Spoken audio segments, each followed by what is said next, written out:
നമസ്കാരം, മലയാളി വാർത്തയിലേക്ക് സ്വാഗതം. മുഖ്യമന്ത്രി ഒരു അന്വേഷണം അല്ലെങ്കിൽ മുഖ്യമന്ത്രിക്ക് നേരെ ഉണ്ടാകുന്ന ആരോപണങ്ങൾ ഹൈക്കോടതിയുടെ വിധി വരുന്നതുവരെ കാത്തിരിക്കാതെ മുഖ്യമന്ത്രി കസേരയിൽ ഇരിക്കണമെന്ന അതിയായ ആഗ്രഹം കാരണം അതിലങ്ങനെ പറ്റിപ്പിടിച്ചിരിക്കാതെ ധൈര്യമുണ്ടെങ്കിൽ ആ കസേര രാജിവെച്ച് അന്വേഷണത്തെ നേരിടണം. ഈ വാക്കുകൾ പിണറായി വിജയൻ സഖാവിൻ്റെ തന്നെയാണ്. പഴയ പിണറായി വിജയൻ എന്ന് പറയുന്നതായിരിക്കും കുറെ കൂടി ശരി. സോളാർ കേസിൽ ഉമ്മൻചാണ്ടിക്കെതിരെയായിരുന്നു മുഖ്യമന്ത്രിയുടെ ഈ പരാമർശം അന്നുണ്ടായിരുന്നത്. ഇന്നത്തെ മുഖ്യമന്ത്രി, അന്നത്തെ പാർട്ടി സെക്രട്ടറി. എന്തായാലും നിലവിലെ സാഹചര്യത്തിൽ കാലചക്രം തിരിഞ്ഞു വരുമ്പോൾ കർമ്മ എന്ന് പറയുന്നത് ഒന്നുണ്ടല്ലോ. അന്ന് പറഞ്ഞ അതേ വാക്കുകൾ മുഖ്യമന്ത്രിക്ക് തന്റെ വാക്കുകൾ തന്നെ നേരെ വരുന്ന ഒരമ്പായി മാറിയിരിക്കുകയാണ്. ഗോവിന്ദൻ മാസ്റ്ററിന് പോലും മുഖ്യമന്ത്രിയെ രക്ഷിക്കാൻ പറ്റാത്ത തരത്തിലേക്ക് കാര്യങ്ങൾ നീങ്ങുന്നു. ഓരോ ദിവസം ചെല്ലും തോറും മാസപ്പടി വിവാദത്തിൽ കൂടുതൽ തെളിവുകൾ പുറത്തു വരുന്നുമുണ്ട്. ഇപ്പോഴിതാ മുഖ്യമന്ത്രിയുടെ മകൾ വീണ വിജയന്റെ കമ്പനിക്കെതിരായ അന്വേഷണം തടയണമെന്ന ഹർജി ഹൈക്കോടതി തള്ളിയതിനെക്കുറിച്ച് താൻ മറുപടി പറയേണ്ട കാര്യമില്ല എന്നായിരുന്നു അന്ന് CPM സംസ്ഥാന സെക്രട്ടറി MV ഗോവിന്ദൻ പറഞ്ഞിരുന്നത്. കാരണം കാര്യങ്ങൾ കൈവിട്ടു തുടങ്ങിയെന്ന MV ഗോവിന്ദന് ഏകദേശ ധാരണയുണ്ട്. അതുമാത്രമല്ല, ഇനി കൂടുതൽ സംരക്ഷണ വലയവുമായി ചെന്നു കഴിഞ്ഞാൽ പാർട്ടിക്കകത്ത് തന്നെയുണ്ട് പല പ്രതിഷേധങ്ങൾ എന്നതും വ്യക്തമാണ്.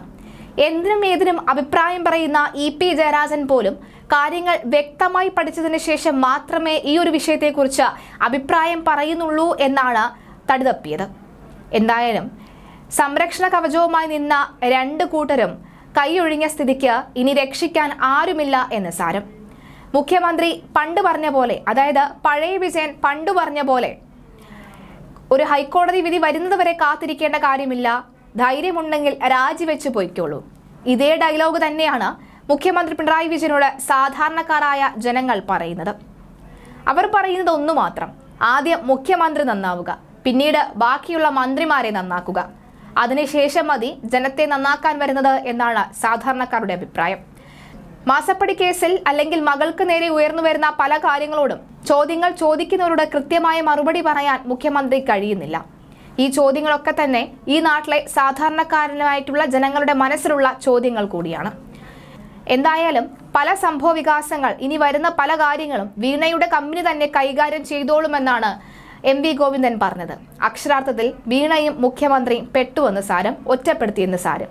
ഇനി എന്തു വന്നാലും സ്വയം സഹിച്ചോണമെന്നായിരുന്നു ആ പറഞ്ഞ കാര്യങ്ങളിലെ പ്രധാന അർത്ഥം. പാർട്ടിയെ തകർക്കാനുള്ള നീക്കമാണോ എന്ന ചോദ്യത്തിന് അത് താൻ നേരത്തെ പറഞ്ഞതല്ലേ എന്നായിരുന്നു മറുപടി. മുഖ്യമന്ത്രി നാണം കെട്ടെന്ന സുരേന്ദ്രൻ പറയുകയുമുണ്ടായി. SFIO അന്വേഷണത്തിനെതിരെ മുഖ്യമന്ത്രിയുടെ മകൾ നൽകിയ ഹർജി കർണാടക ഹൈക്കോടതി തള്ളിയതോടെ മുഖ്യമന്ത്രിയും CPM-ഉം നാണം കെട്ടെന്നായിരുന്നു BJP സംസ്ഥാന അധ്യക്ഷൻ K. സുരേന്ദ്രൻ അന്നു പറഞ്ഞത്. K. സുരേന്ദ്രന്റെ ഈ വാക്കിനും എതിർശബ്ദം ഉണ്ടായിരുന്നില്ല. കാരണം എല്ലാവരും മൗനമായി അത് ശരിവെക്കുന്നുവെന്ന് സാരം. കൈകൾ ശുദ്ധമല്ല എന്ന് ആവർത്തിച്ചു പറയുകയാണ് ഇവിടെ. പിണറായി വിജയന്റെ മടിയിൽ കനമുണ്ടെന്നും കൈകൾ ശുദ്ധമല്ല എന്നും തെളിയിക്കുന്ന കാര്യമാണ് ഇവിടെ നടക്കുന്നത്. ഭയമുള്ളതുകൊണ്ടാണ് എക്സാലോജിക്കുമായി ബന്ധപ്പെട്ട അന്വേഷണം തടസ്സപ്പെടുത്താൻ ശ്രമിക്കുന്നത്. അന്വേഷണം നീട്ടിക്കൊണ്ടുപോയി തെരഞ്ഞെടുപ്പിൽ BJP CPM ബന്ധമുണ്ടാക്കാനാണ് ശ്രമം. 8 മാസത്തേക്ക് പ്രഖ്യാപിച്ചിരിക്കുന്ന അന്വേഷണത്തിൽ UDF-ന് പൂർണ്ണ വിശ്വാസമില്ല. 1-2 ആഴ്ചകൾ കൊണ്ട് നോക്കി തീർക്കാവുന്ന രേഖകൾ മാത്രമാണ് കേസുമായി ബന്ധപ്പെട്ടുള്ളത്. ക്രമക്കേട് നടന്നിട്ടുണ്ട് എന്ന 2 സ്റ്റാറ്റ്യൂട്ടറി ബോർഡുകളുടെ കണ്ടെത്തലുണ്ട്. SFIO എന്തിനാണ് 8 മാസം അന്വേഷിക്കുന്നതെന്ന ചോദ്യമാണ് KPCC പ്രസിഡന്റ് ഉന്നയിച്ചത്.